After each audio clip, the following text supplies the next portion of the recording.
നമസ്കാരം. മാസപ്പടി കേസിലെ കുറ്റപത്രമൊടുവിൽ എൻഫോഴ്സ്മെന്റ് ഡയറക്ടറേറ്റിന് കരിമണൽ കച്ചവടത്തിന് നിയമവിരുദ്ധമായ സഹായം ഉറപ്പാക്കാൻ CMRL കമ്പനി വൻതുക ചെലവഴിച്ചെന്ന കേസിൽ അന്വേഷണം നടത്തി സീരിയസ് ഫ്രോഡ് ഇൻവെസ്റ്റിഗേഷൻ ഓഫീസ് സമർപ്പിച്ച കുറ്റപത്രം കോടതി ഫയലിൽ സ്വീകരിച്ചിരുന്നു. ഈ കുറ്റപത്രം ഇഡിക്ക് നൽകാനാണ് കോടതി തീരുമാനം.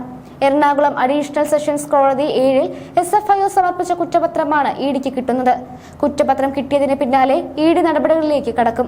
കള്ളപ്പണം വെളുപ്പിക്കൽ, വിദേശ നാണയ വിനിമയ ചട്ടലംഘനം എന്നിവ SFIO കണ്ടെത്തിയാലും ഇഡിക്കാണ് ഇത്തരം കേസുകളുടെ പ്രോസിക്യൂഷൻ ചുമതല. കേസിൽ PMLA, FEMA കുറ്റങ്ങൾ ചുമത്തുന്ന സാഹചര്യമുണ്ടായാൽ CMRL കമ്പനി അടക്കം പ്രതി പട്ടികയിലുള്ളവരുടെ സ്വത്തുക്കൾ കണ്ടുകെട്ടുന്ന നടപടികളിലേക്ക് ഇഡിക്ക് കടക്കാൻ കഴിയും. അറസ്റ്റിനും സാധ്യതയുണ്ട്. അതുകൊണ്ട് തന്നെ മുഖ്യമന്ത്രിയുടെ മകളടക്കം അതിവേഗ നീക്കങ്ങൾ മുന്നിൽ കണ്ട് പ്രതിരോധ നീക്കങ്ങൾ എടുത്തു കഴിഞ്ഞു. വീണ തൽക്കാലം സുരക്ഷിത സ്ഥാനത്തേക്ക് മാറിയിട്ടുണ്ട്. SFIO നടപടികളെ ഡൽഹി ഹൈക്കോടതിയും തടയാത്ത സാഹചര്യത്തിൽ വീണ വിജയന് തുടർന്നുള്ള ദിവസങ്ങൾ ഏറെ നിർണായകമാണ്. ഈ മാസം 21-ന് കേസ് വീണ്ടും ഡൽഹി ഹൈക്കോടതി പരിഗണിക്കും. അതിനു മുൻപ് തന്നെ വീണയ്ക്കെതിരെ നടപടിയെടുക്കാനുള്ള സാധ്യതയാണ് ഇഡി തേടുന്നത്. ഇതിനു മുൻപ് ഇഡിക്ക് കുറ്റപത്രം കിട്ടുന്നത് വീണയുടെ അതിവേഗ അറസ്റ്റിന് പോലും കളമൊരുക്കും.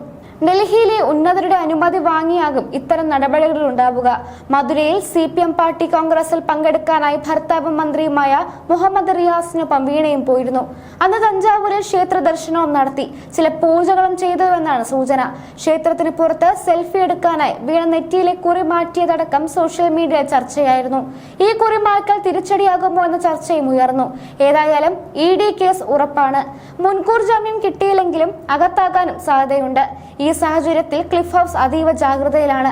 സാധാരണ തിരുവനന്തപുരത്ത് മുഖ്യമന്ത്രിയുടെ വസതിയിൽ തന്നെയാണ് വീണയുടെ താമസം. തൊട്ടടുത്ത ഭർത്താവ് റിയാസിന്റെ മന്ത്രിമന്ദിരവുമുണ്ട്. എറണാകുളം അഡീഷണൽ സെഷൻസ് കോടതിയിൽ ED special public prosecutor MJ Santhosh മുഖേനയാണ് കുറ്റപത്രത്തിനായി അപേക്ഷ നൽകിയത്.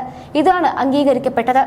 ഒരു വർഷം മുൻപാണ് സാമ്പത്തിക ഇടപാടുകളുടെ പേരിൽ ഇഡി CMRLന് നോട്ടീസ് നൽകിയതും ശശിധരൻ കർത്തയുടെ വീട്ടിലെത്തി മൊഴിയെടുത്തതും. CMRL ഉദ്യോഗസ്ഥരിൽ നിന്ന് മൊഴിയെടുത്തിരുന്നു. അതുകൊണ്ട് തന്നെ പുതിയ കേസെടുക്കാതെ തന്നെ നടപടികൾ തുടരാൻ ഇഡിക്ക് കഴിയും. ഇതിനൊപ്പം CMRL കേസിൽ മുൻപ് രജിസ്റ്റർ ചെയ്ത ECIR റദ്ദാക്കി.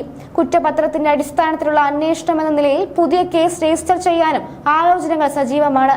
വീണ വിജയനെതിരായ തെളിവുകൾ വിലയിരുത്തിയാകും ഇതിൽ തീരുമാനമെടുക്കുക. കുറ്റപത്രം പരിശോധിച്ച ശേഷം വീണ വിജയനടക്കം ചോദ്യം ചെയ്യാനാണ് ഇഡി നീക്കം. സമയം കളയാതെ കുറ്റപത്രം കൈപ്പറ്റി തുടർ നടപടികൾ വേഗത്തിലാക്കുകയാണ് ഇഡിയുടെ ലക്ഷ്യം. SFIOയുടെ അന്വേഷണത്തിൽ കമ്പനി കാര്യചട്ടത്തിലെ 447 വകുപ്പ് പ്രകാരം ക്രമക്കേട് നടന്നുവെന്നാണ് കണ്ടെത്തിയത്. ഇതിന്റെ ചുവട് പിടിച്ച് ഇഡിക്ക് അന്വേഷണം മുന്നോട്ട് കൊണ്ടുപോകാനാകും. പരാതിയിൽ പറയുന്ന കുറ്റം നിലനിൽക്കുമെന്ന് ബോധ്യപ്പെട്ടതിനെ തുടർന്നാണ് കുറ്റപത്രം കോടതി സ്വീകരിച്ചത്. സെഷൻസ് കേസാക്കി നമ്പർ ഇടുകയാണ് അടുത്ത നടപടി. ശേഷം 1-ാം പ്രതിയായ CMRL MD ശശിധരൻ കർത്ത മുതൽ 11-ാം പ്രതിയായ മുഖ്യമന്ത്രിയുടെ മകൾ T വീണ വരെയുള്ള എതിർകക്ഷികൾക്ക് നോട്ടീസ് അയക്കും.